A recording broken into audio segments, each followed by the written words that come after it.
இதுக்கப்புறம் திமுகவில் இருக்கிற இரண்டாம் கட்ட தலைவர்கள் எல்லாரும் காலியாயிடுவாங்க. துரைமுருகனுக்கும் டிஆர் பாலுக்கும் பிரச்சனை வரும். கலைஞர், எம்ஜிஆர், ஜெயலலிதா அம்மா இந்த 3 பேருக்கு பிறகு 4வதாக 3 முறை முதலமைச்சர் பொறுப்பை வகித்தவராக பணிவு பன்னீர்செல்வம் உதயநிதி இனிமேல் இவர் அண்ணன் உதயநிதினு தான் பேசுவாரு. இன்பநிதியை கூட அண்ணன் இன்பநிதி அப்படித்தான் இவர் பேசுவாரு. 2 ஆப்ஷன் இருந்துச்சு. தாவேகா இருந்தது, திமுக இருந்தது. திமுக பக்கம் போறதுக்கு என்ன காரணம்? அவருக்கு ஏதோ கட்டுமான நிறுவனத்தில் ஒரு 10,000 கோடி இருக்கு, வாங்கி தர்றாங்க. 78 வயசுல மீண்டும் கட்சி மாறி தன்னுடைய மதிப்பை குலைத்துக் கொள்ள வேண்டிய ஒரு அவசியம். இது அதிமுக எம்ஜிஆர் ஜெயலலிதாவை தவிர மற்றவர்களுக்கு பெரிய வேல்யூ எல்லாம் கிடையாது. பிக் சேல் வந்தாச்சு. விகடன் டிஜிட்டல் 1 வருட சந்தா இப்போது வெறும் ரூபாய் 899 மட்டுமே. இன்றே சப்ஸ்கிரைப் செய்யுங்கள். சார் வணக்கம். அதிமுகவோட 3 முறை முதலமைச்சர், அதிமுகவோட விசுவாசத்துக்கு பெயர் போனவரா இருந்த ஓபிஎஸ் இன்று திமுகவில் ஐக்கியமா இருக்காரு. எப்படி பாக்குறீங்க? அவர் ஜெயலலிதா அம்மா கொடுத்த பதவியை திருப்பி கொடுத்து விட்டார். ஜெயலலிதா அம்மாவுக்கு விசுவாசமாக அன்றைக்கு இருந்தார். ஆனால் அவரை அதிமுக விசுவாசி என்று எடுத்துக்கொள்ள முடியாது. உண்மையான அதிமுக விசுவாசி, அதுவும் நீங்க சொன்னீங்கல்ல 3 முறை முதலமைச்சர், வரலாற்றுல 3 முறை எம்எல்ஏ ஆகிறதுக்கே எவனாலே முடியறது இல்லை. மிக சில பேர் தான். 3 முறை வார்டு கவுன்சிலர் ஆகிறதுக்கே முடியறது இல்லை. 3 முறை அமைச்சராகவே முடியறது இல்லை. வாழ்நாள்ல இதை ஒரு முறை ரீச் பண்றதுக்கே தொண்டர்கள்ல கிட்டத்தட்ட 99.99% பெயர் போராடி கொண்டிருக்கிறார்கள். வாழ்நாள் முழுக்க சொத்து சுகங்களை இழந்து போராடி கொண்டிருக்கிறார்கள். அப்படி இருக்கிற பொழுது திராவிட இயக்கங்களை உருவாக்கிய பேரறிஞர் அண்ணா கூட ஒரு முறைதான் முதலமைச்சராக இருந்தார். திரு ஸ்டாலின் அவர்கள் கூட ஒரு முறை தான். இபிஎஸ் ஒரு முறை தான். கலைஞர், எம்ஜிஆர், ஜெயலலிதா அம்மா இந்த 3 பேருக்கு பிறகு 4வதாக 3 முறை முதலமைச்சர் பொறுப்பை வகித்தவராக, அதன் பிறகு ஒரு முறை துணை முதலமைச்சர், கட்சியினுடைய தலைமை பொறுப்புல ஒருங்கிணைப்பாளர், இவ்வளவு சிறப்புகளை தன்னுடைய கடந்த ஒரு 30 ஆண்டு காலத்துல திரு பன்னீர்செல்வம் பெற்றிருக்கிறார். 78 வயசுல மீண்டும் கட்சி மாறி தன்னுடைய மதிப்பை, மாண்பை அவர் குலைத்துக் கொள்ள வேண்டிய ஒரு அவசியம் என்ன? அந்த அவசியம் எதனால் ஏற்பட்டது? நீங்க சொன்ன மாதிரி ஜெயலலிதா அவர்களுக்கு உண்மையான விசுவாசியாக அறியப்பட்ட அவர் இன்று தளபதி அப்படின்னு சொல்லி ஸ்டாலின் அவர்களை புகழ்ற அளவுக்கு கொண்டு நிறுத்தினது ஓபிஎஸ்ஆ இல்ல இபிஎஸ்ஆ? இல்ல, இப்ப அவர் அரசியல்ல இருந்து அவர் யாராவது கட்டாயப்படுத்தினாங்களா என்ன? நீங்க போய் கட்டாயம் திமுக இன்னைக்குள்ள சேர்ந்தாகணும்னு சொல்லிட்டு அதிமுகவுல சேர விடாம தடுத்தாங்கல்ல. விட்டுருங்க. இப்ப என்னையும் தான் 9 வருஷம் அதிமுக சேர விடாம விரட்டி அடிச்சிட்டு இருக்கிறாங்க. இவர் சேர்க்கப்பட்டு விட்டார் அப்படின்னு செக்ரட்டரியேட்ல இருந்து மீடியாக்களுக்கு இபிஎஸ் முதலமைச்சர் அலுவலகத்திலிருந்து செய்தி கொடுத்தாங்க. அப்புறம் இபிஎஸ் என்ன சொன்னாரு? நான் சொன்னா அப்படின்னாரு. இப்ப ஒரு மாசத்துக்கு முன்னாடி சேர்ந்து விட்டார் அப்படின்னு சொல்லி சேர்த்த போறாருனாங்க. பத்திரிகைகள்லாம் வந்தது, ஆங்கில பத்திரிகைகள்ல. யாரப்பா சொன்னாங்க அப்படின்னு. இபிஎஸ் வீட்டுல இருந்து தான் சொன்னாங்கன்னாங்க. சரிப்பா சந்தோஷம் அப்படின்னு சொன்னேன். கடைசியை பார்த்தா இன்னும் அப்படி எதுவும் நடக்கல. போராடிக்கிட்டு இருக்கிறோம். ஆனா இருந்தாலும் நம்ம மாற்று சிந்தனைகளுக்கு நம்ம வரல. அவருக்கு என்ன கட்டாயம் இருக்குன்னு கேட்கிறேன். மிகப்பெரிய உயரங்கள், யாருமே அடையாத உயரங்களை அடைந்து விட்டு அவருக்கு என்ன பெரிய கட்டாயம் இருக்கு? கம்பல்சன் என்ன? இல்ல, ஜெயலலிதா அவர்கள் இருந்த போதே முதலமைச்சர் அப்படிங்கிற ஒரு அந்தஸ்தை பெற்றவரை ஒதுக்கி ஓரம் கட்டி வைக்கும் போது அவர் என்ன, அவருக்கான இழப்பதற்கு 78 வயசுல இழக்கிறதுக்கு என்ன இருக்கு சொல்லுங்க? 78 வயசுல அவர் எல்லாத்தையும் அடைஞ்சாச்சு, உங்களுக்கு அவ்வளவுதான் லிமிட் அப்படின்னு சொல்றது யாரு? அப்படி யாரும் வர முடியல. நான் சொல்றது அவருக்கு அதுதான் லிமிட் அப்படின்னு யாரும் சொல்லல. இதே கட்சிக்குள்ள அவருடைய போராட்டத்தை தொடரலாம். இதே கட்சிக்குள்ள இல்ல அவரும் பல வழிகள்ல கேட்டு பார்த்தாரு. எந்த நிபந்தனையும் இல்ல. என்ன சேர்த்துக்கோங்கன்னு சொல்லி பார்த்தாரு. எந்த ஆப்ஷனுமே குடுக்கலையே இபிஎஸ். மக்களை நோக்கி பயணிக்கலாம், தொண்டர்களை நோக்கி பயணிக்கலாம். நீங்க அதிமுக வெல்ல வேண்டும், இரட்டலை சின்னம் வெல்ல வேண்டும், அதிமுக ஆள வேண்டும். ஆனால் எடப்பாடி பழனிசாமி சரியில்லை என்கிற கருத்தை அவர் முன்னெடுத்து தொண்டர்களை நோக்கி பயணிக்கலாம்ல. எடப்பாடி பழனிசாமி அவர்கள் தான் அதிமுகவோட தலைமையா இருக்காரு. அவரு சரியில்லை. ஆனா அதிமுக ஆள வேண்டும்னா எப்படி அது? எடப்பாடி பழனிசாமி ஒன்றும் அதிமுகவினுடைய ஸ்தாபகர் அல்ல, ஃபவுண்டர் அல்ல, நிறுவனர் அல்ல. அவர் இன்றைக்கு அந்த பொறுப்புல இருக்கிறார். இதே பொறுப்புல இதற்கு முன்பு ஓபிஎஸ் இருந்தார். 2 பேரும் சேர்ந்து இருந்தாங்க. இல்ல உரிமை மீட்பு இயக்கம்லாம் நடத்தி பார்த்தாங்களே. ஒன்னும் கதைக்கு ஆகலன்னு தான் அவர் அடுத்த முயற்சிக்கு அரசியல் என்பது லட்சியங்களின் அடிப்படையிலாக இருக்கணுமே ஒழிய லட்சங்களை கோடிகளை நோக்கிய பயணமாக அது இருக்கக்கூடாது. இப்போ இன்னைக்கு அவர் பேசின பேச்சுகள் நீங்க பார்த்திருப்பீங்க. அதுல இருந்து நீங்க என்ன விஷயங்கள் உள்வாங்கிற? தளபதின்னு சொல்லியிருக்காரு. இவர் தான் வந்து திராவிட இயக்கத்தை கட்டி காக்கக்கூடிய ஒரு தலைவர் அப்படின்னு இருக்காரு. என்ன பச்சை தளம், நான் முதலமைச்சரா பதவி இருக்கும்போது பச்சை தமிழர் அப்படின்னு சொல்லி கலைஞர் பாராட்டினார் அப்படின்னு சொல்லி இப்படி பல்வேறு விஷயங்கள் சொல்லியிருக்காரு. இதுக்கப்புறம் திமுக இருக்கிற 2ஆம் கட்ட தலைவர்கள் எல்லாரும் காலி ஆயிடுவாங்க. இவர் காட்டுற பணிவு இருக்கு பாருங்க, போசக்குள் உளுந்துருவாருங்க. துரைமுருகன் வந்து யோசிக்கணும், நம்மளும் உளுந்துடலாமா இல்ல உழுகலைன்னா நம்மளதான் நினைச்சுப்பாங்களோ அப்படின்னு. உதயநிதி இனிமேல் இவர் வந்து அண்ணன் உதயநிதினு தான் பேசுவாரு. இன்பநிதியை கூட அண்ணன் இன்பநிதி அப்படித்தான் வந்து இவர் வந்து பேசுவாரு. ஓபிஎஸ் அந்த அளவுக்கு நீங்க அண்டர் பண்ண வேண்டிய தேவை இருக்கா? எஸ் பெண்டு, யூ பெண்டு, அநேகமா இப்ப திமுக எல்லாருமே வேலெல்லாம் பயிற்சி எடுக்க ஆரம்பிச்சிருப்பாங்கன்னு நினைக்கிறேன். இல்ல இப்படி பெண்ட் பண்றதெல்லாம் அதிமுக உருவாக்குன ஒரு கலாச்சாரத்தை அங்க உருவாக்கிடுவாருன்னு சொல்ல வர்றேன். பணிவு பன்னீர்செல்வம் அந்த கலாச்சாரத்தை அங்க உருவாக்கி கொடுத்துருவாருன்னு சொல்றேன். அதனால இனிமேல் வந்து திமுக இருக்கிற ஆட்கள் 2ஆம் கட்ட தலைவர்களுக்கு சிரம திசை தான். கொஞ்ச நாளைக்கு முன்னாடி பார்த்தோம்னா பாலுக்கெல்லாம் தொப்பை குறைஞ்சிரும். இதை வந்து திமுக அங்கீகரிக்குமா, அப்படியான ஒரு நிலைப்பாடுக்கு போவாங்களா அப்படிங்கிறது இருக்கட்டும். கொஞ்ச நாளைக்கு முன்னாடி பார்த்தோம்னா தாவேகா பக்கம் போகணுமா இல்ல திமுக பக்கம் போகணுமா அப்படின்னு சொல்லி ஆதரவாளர்கள்லாம் கேட்டதா ஒரு பேச்சு எழுந்தது. அவர் எந்த காலத்திலையும் அதிமுக தொண்டர்களை நோக்கி போவோம், தமிழ்நாட்டு வாக்காளர்களை நோக்கி போவோம் என்று இல்லை.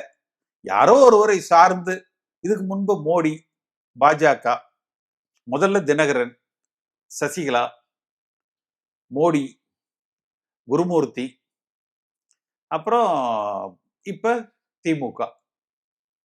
இல்ல 2 ஆப்ஷன் இருந்துச்சு. தாவேகா இருந்தது, திமுக இருந்தது. திமுக பக்கம் போறதுக்கு என்ன காரணம்? பின்னணி ஏதாவது இருக்கா? தேர்தல் செலவுக்கு அவங்க உதவி செய்வாங்க. அடுத்து ஒரு பர்செப்ஷன் வார்ல செலவு அப்படின்னு சொல்லி சுருக்கி பார்க்கணுமே. 3 முறை முதலமைச்சரா இருந்திருக்காரு. அவர்கிட்ட இல்லாத பணமா? 2-3 யாரு? ஓபிஎஸ். ஓபிஎஸ்ட பணம் இல்ல, செலவுக்காக வந்து செலவுக்கு பணம் கொடுப்பாங்க அப்படிங்கிற ஒரு காரணத்துக்காக திமுகவுக்கு போயிருக்காரு அப்படின்னு சொல்ல முடியும். இன்றைக்கு வாக்காளர்களுக்கு 5000 ரூபாய் கொடுத்திருக்காங்க.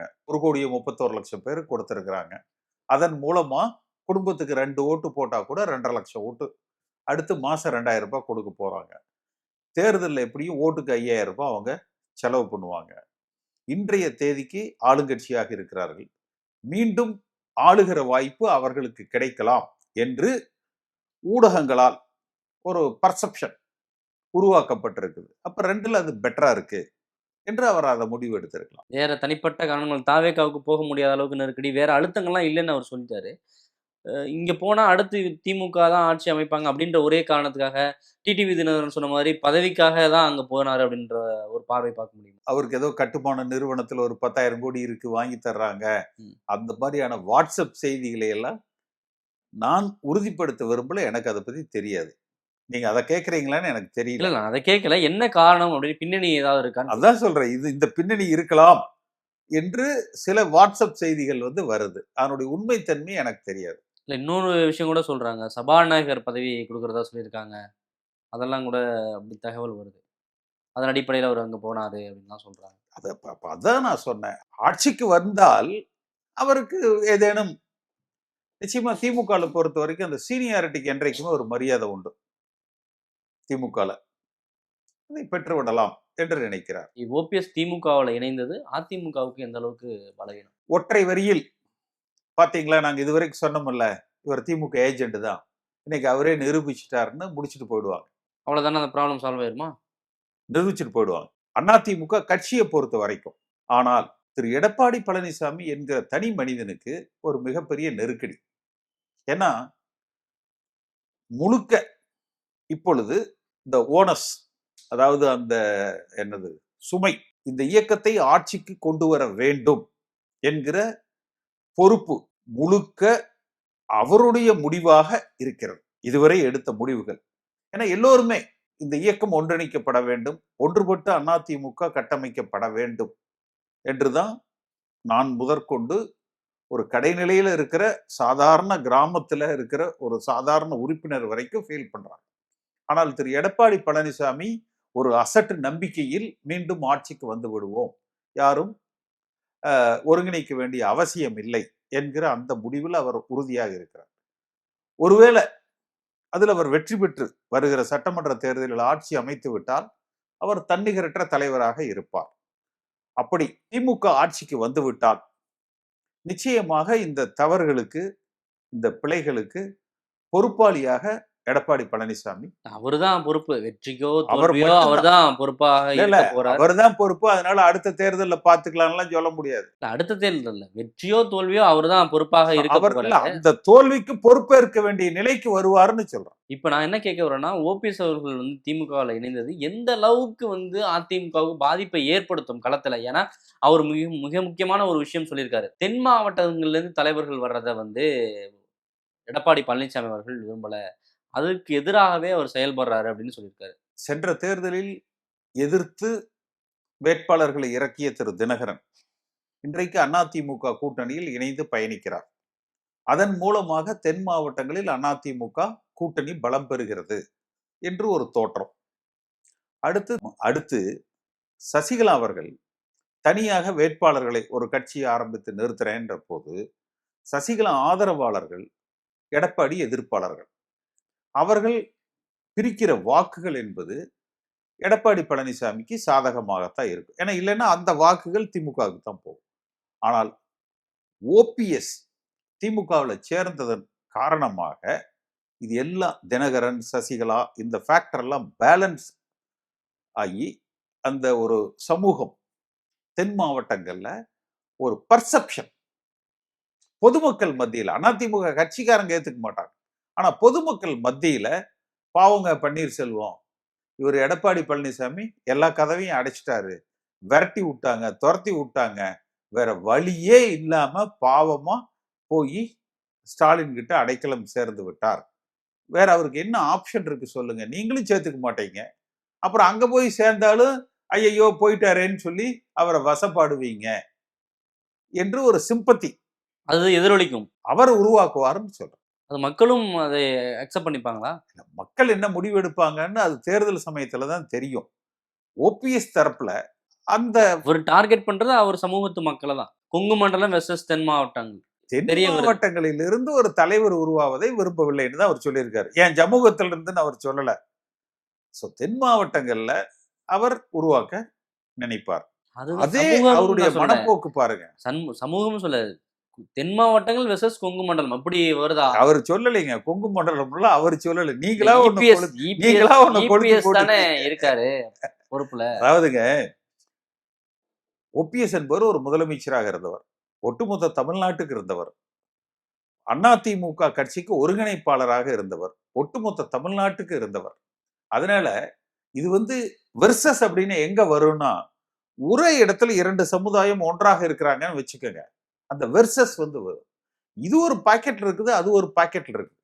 கட்சியில எல்லா சமுதாயத்தை சார்ந்தவர்களும் இருக்கிறாங்க. அதனால இதுல நம்ம சாதி, அப்ப தினகரன் யாரு? அப்ப நானும் எடப்பாடி பழனிசாமியும் ஒரே சமூகம் தான், ஏன்னா 2 பேரும் கட்டி பிடிச்சுக்கிறோமா, கொலை வெறியில் அடிச்சுக்கிறது இல்ல. அதனால இதுல ஜாதிகளை புகுத்துவது அப்படிங்கிறது ஊடக உருவாக்கம் இல்ல. அவருடைய ஸ்டேட்மெண்ட் அதை சொல்லுதா, அதை மீன் பண்ணுதான்னு கேட்கிறேன்.